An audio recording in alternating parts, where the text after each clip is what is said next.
Hey guys, in this video I'll show you a solo stamina Nightblade build. I have tested by soloing veteran hard mode Cauldron dungeon and veteran Frostvault. I will be showing both subclassing and pure class skill setups, in case you don't want to engage with subclassing.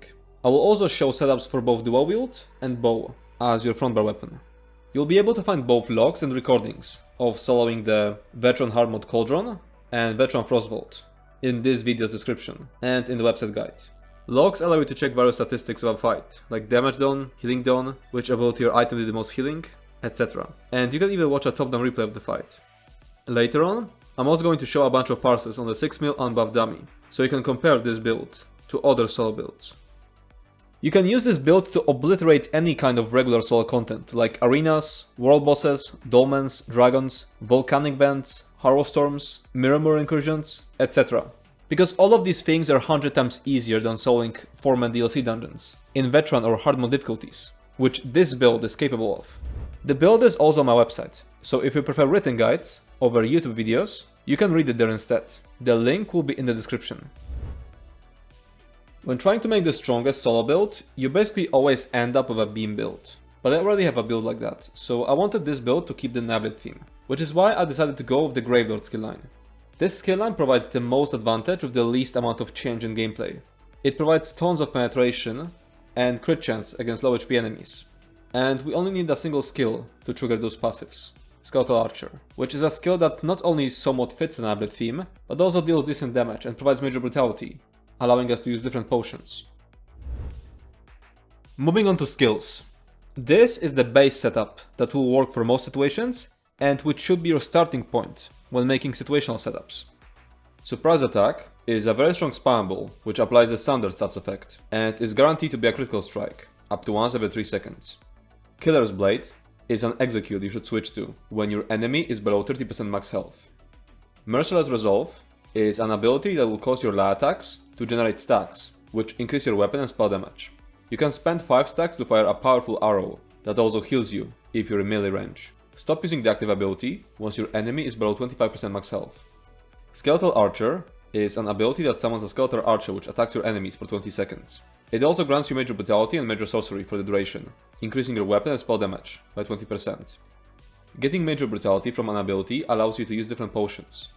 We need this ability on front bar to trigger passives of the Gravelord skill line, which will grant us a lot of penetration, thanks to Dismember, and increase our critical chance in Execute, thanks to Death Knell. Shadowy Disguise is an ability that will increase your damage by 10% for 10 seconds after being cast. It will also passively grant you Major Savagery, which increases your critical chance by 12%. It will also grant you Major Resolve, thanks to the Shadow Barrier passive. When timed correctly, you can use this ability to dodge heavy attacks. Soul Harvest is a cheap ultimate that increases target's damage taken from you by 20%. This is the ultimate you should use in single target fights. Having it slotted will also cause you to regain 10 ultimate whenever you deal a final blow against an enemy. Soul Burst, with the Bleed, Lingering Torment and Courage combination on it, is an AoE dot which grants you minor courage, increasing your weapon and spell damage by 215. You can change the Bleed script to Flame when you need more stamina sustain, at the cost of magicka sustain. It can be especially useful when using the regular or range setups, but when using the difficult setup, you should keep using Bleed, as that setup trades Barb Trap for Ulf's contingency, so you wouldn't sustain it with a magicka costing Soul Burst. Use Twisting Path instead, if you don't have access to scribing. Darkshade is an ability that deals constant AoE damage and applies minor maim, reducing enemies' damage down by 5%. Next we have Elemental Susceptibility, an extremely loaded ability that does a multitude of things. First of all, it's completely free to cast, so it helps us sustain. Second, it applies Major Breach, which reduces enemies' armor by 5948, which is a massive damage increase. And third, it applies Burning, Chilled and Concussed stats effects at the beginning and then every 7.5 seconds. All of these stats effects deal decent damage, but Concussed will also apply minor vulnerability for 4 seconds, increasing enemies' damage taken by 5%. Chilled will also apply minor maim for 4 seconds, reducing enemies' damage down by 5%, and it will also apply minor brittle for 4 seconds, if you were on your Ice Staff bar, while the Chilled effect procced, which is always going to happen at the beginning when you cast Elemental Susceptibility. Minor Brittle increases critical damage taken by 10%. The Chilled proc will also synergize with our next ability. Elemental Blockade will constantly apply our backbar enchant, in this case the weapon damage enchantment. It will also constantly apply minor breach to enemies who are chilled, and they will be chilled thanks to elemental susceptibility. Barb Trap is a dot that will also apply hemorrhage stats effect at the start, and grant you minor force buff, increasing your critical damage by 10%. Shooting Star is a powerful ultimate that will damage an AoE, and grants you ultimate for each enemy hit with the initial blast. Use it in AoE fights, or when you start fights with high amount of ultimate stored up. So that was the base setup, but now I'm gonna show you a bunch of situational skills, which you can use to tailor this base setup to specific fights. Soulburst and Darkshade are the first skills that have to go when you need to slot something situational, unless the situational skill specifically says that it's replacing something else. If it has to be Frontguard skill, then the first skill that has to go is Killer's Blade. Bloodthirst is a spammable which heals you for 33% of the damage it does. Use it instead of surprise attack in more difficult fights. Lethal Arrow is a ranged spammable that can be used instead of surprise attack in fights where you need to stay at range. Whirling Blades is an AoE spammable that can be used instead of surprise attack if you want to get through trash packs faster, or if you need lots of AoE damage for some boss fight. Next we have Resolving Vigor. Use it for more difficult fights, where the pressure is constant and thus you need the minor resolve. It can also be used as your main source of healing, before you obtain the Ring of the Pale Order Mythic, or in fights with invulnerability phases, where you can't heal with Ring of the Pale Order. Silver Leash is a chain ability that you can slot in trash packs, to stack enemies and get through them faster. Unnerving Boneyard is a source of AoE Major Breach, which can replace elemental susceptibility in AoE fights. Ulfsted's Contingency, with the Bleed, Gladiator's Tenacity and Force combination on it, it's a replacement for Barb Trap, in fights where you need more damage mitigation. It's a delayed AoE damage that also grants you 8% damage reduction for 8 seconds, and minor force for 22 seconds, which increases your critical damage by 10%. You should recast it every 8 seconds when under pressure, and every 22 seconds otherwise. Next we have Revealing Flare. Use it for more difficult fights, where you, once again, need more damage mitigation. It's a skill that passively grants major protection, reducing your damage taken by 10%. It will also trigger the Magicka 8 passive, which increases your Magicka recovery by 10%. Acid Spray is a decent AoE dot for when you need more AoE damage in the ranged setup. Next we have Precognition, an ultimate that breaks you out of some otherwise unavoidable stuns. You'll need it to get around some mechanics which are otherwise impossible or very difficult to solo, like for example Inferno's Hold in Zan the Scalecaller fight. Now let me show you a bunch of examples of how your final setup could look after you apply these situational skills to your base setup. This is a setup for dealing with trash packs. Whirling Blades replaces Surprise Attack, so you can deal more AoE damage. Silver Leash replaces Killer's Blade, so you can chain enemies and cleave them down faster. Unnerving Boneyard replaces Elemental Susceptibility, so you can debuff huge groups of enemies with Major Breach.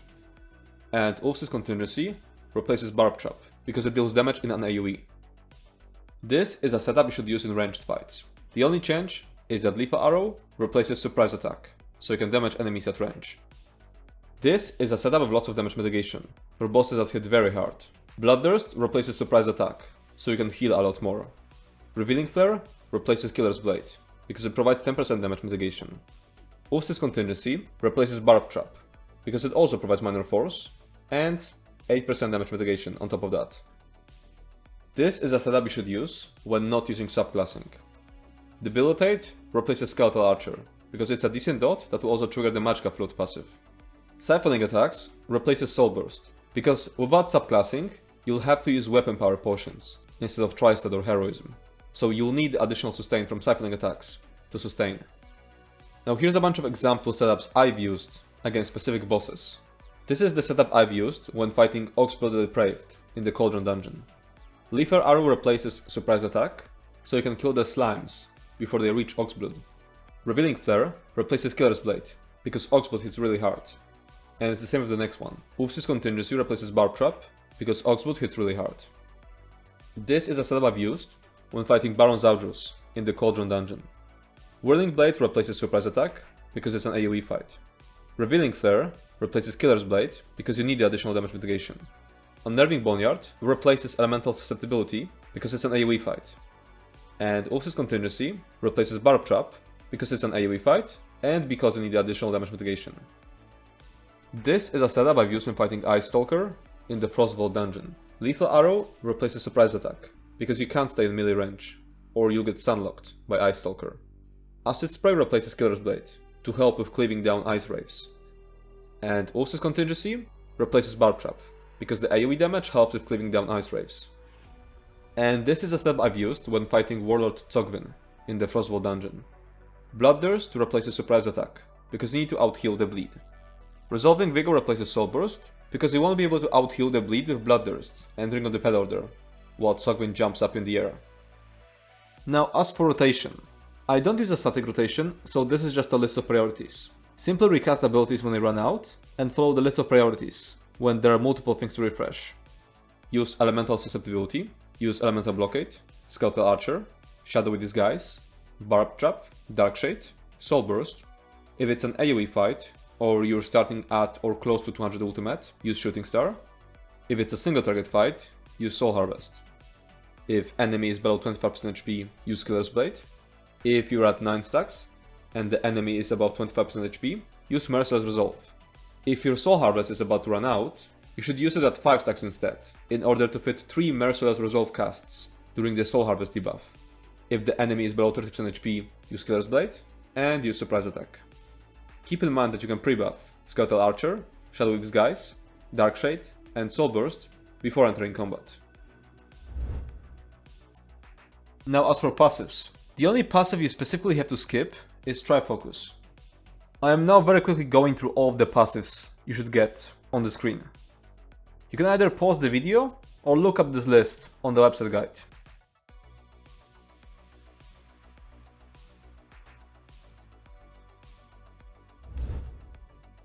Now moving on to gear. Here's an example of a beginner setup made with just crafted sets. So Order's Wrath, Tideborn Wildstalker, and 2-piece Assassin's Guile. The setup in the table uses only crafted gear, but if you already own parts of the regular setup, which I'll talk about in a moment, like Ring of the Pale Order, you can start using them immediately. If you want to solo some difficult content without Ring of the Pale Order, you'll have to switch to Bloodthirst, or add Reaving Blows to your CP setup. The weight distribution of the setup from the table is 1 heavy, 5 medium, and 1 light, so that you can start leveling up all your armor skill lines. Once you transition to regular setup, you'll be using 6 medium, 1 light most of the time, switching to 1 heavy, 5 medium, 1 light only against more difficult fights. Here's a list of gear that might be easier to obtain and can be used while you work towards the best gear. You don't need to start with crafted gear. Simply pick 2 sets from this list that are easiest for you to obtain. Dungeon gear isn't always an upgrade to crafted or overland gear. It's listed in case you already own some of it. The strongest gear combination with any trial gear is Order's Wrath combined with Tideborn Wildstalker. And there are a few more things I have to mention. Use training traits if you're still leveling. If you're already at max level and have enough champion points, you can instead use Divines and Reinforce on a chest piece. For ranged build, replace one-handed weapons with a bow of the same set with Precise trait and Absorb Stamina enchant. For overland content, you don't need as much penetration, so you can replace maces with daggers. For overland content, you don't need as much penetration, so you can replace Ice Staff with Inferno Staff. Now we're moving on to the regular gear setup, which is going to be your ideal gear for the majority of content. So Ansu's Torment, Tideborn Wildstalker, Ring of the Pale Order, Crushing Wall, and 1-piece Slime Crow. If you want to switch a situational set, it's best to replace Ansu's Torment, if the situational set you're getting has a minor Slayer line, and replace Tideborn Wildstalker otherwise. When replacing Tideborn Wildstalker with a medium armor set, change your Slime Crow headpiece to light armor type. For example, a default setup for trash packs would replace Ansu's Torment with Suzan's Torment. Once again, the strongest gear combination with any trial gear is Order's Wrath combined with Tideborn Wildstalker. Now I'm gonna list all the situational sets. Suzan's Torment, as I said before, is the best set for trash packs, but it's also the best set for bosses that regularly spawn smaller adds. Order's Wrath is straight up better than Ansu's Torment in overland content, where you don't benefit from the minus layer and penetration bonus lines. And once again, for ranged build, replace one-handed weapons with a bow of the same set with Precise trait and Absorb Stamina enchant. For overland content, you don't need as much penetration, so you can replace Ice Staff with Inferno Staff. And this is the gear setup for extremely difficult content. Olorim provides 430 weapon and spell damage, which is a lot, and it will provide us with the minor Aegis buff, reducing our damage taken by 5%. You can change some or all of the stamina enchants to health ones for extremely hard hitting bosses. Moving on to champion points. In the blue tree, you'll want to use Master at Arms, Deadly Aim, Fighting Finesse, and Wrathful Strikes. When soloing extremely difficult dungeons, you should replace Wrathful Strikes and Fighting Finesse with 2 of the 4 mitigation slotables that match the fight's damage type, so Ironclad, Duelist Rebuff, Unassailable, and Enduring Resolve. Huge majority of the times is going to be Ironclad and Duelist's Rebuff. Riving Blows is another decent blue CP for when you need more HPS. In the red tree, you'll want to use Bonds of Vitality, Bloody Renewal, Rejuvenation, and Fortified. Make sure to use Bracing Anchor in fights where you have to block a lot of attacks, and where you don't have to move that much. And remember to use Celerity in fights where you have to move a lot. Moving on to race. When it comes to solo PvE, you need both damage and survivability, so pretty much all races have useful ratios. The best race for dealing damage is Khajiit. While the critical damage from Feline Ambush can sometimes be wasted, due to critical damage being capped at 125%, it will never happen in solo content, because there will be no tanks or healers, providing you with the major force buff. The best race for survivability, and what I am using, is Nord. The Rugged Racial will provide around 6% damage mitigation. Now Mundus. When subclassing into Gravelord, you should use the Shadow Mundus, which increases your critical damage.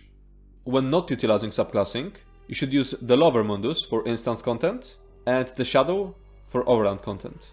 For extremely difficult dungeons, you should consider switching to the Lady Mundus, which increases your armor. Now attributes. For most content, you should put all 64 points into stamina. For difficult content, you should devote as many attribute points as necessary to health. For some content you'll be able to get away with 32 health, 32 stamina. For the extremely difficult stuff, you'll need 64 health. Moving on to food. You should use the Orzorga Smoked Bear Haunch, which provides maximum health, stamina recovery, and magic recovery. Jewels of Mistral is a cheaper alternative. Moving on to potions. Most of the time you should use Tri-Stat potions. They will greatly improve your sustain. You can craft them by combining Columbine, Bugloss, and Mountain Slaver.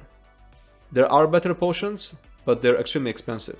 Heroism potions can provide 100% uptime on minor heroism buff, which generates ultimate. But they're extremely expensive because they're crafted by combining Dragon Rheum, Dragon's Blood, and Columbine. If you're not utilizing subclassing, you should use the weapon power potions instead. They will provide you with major brutality.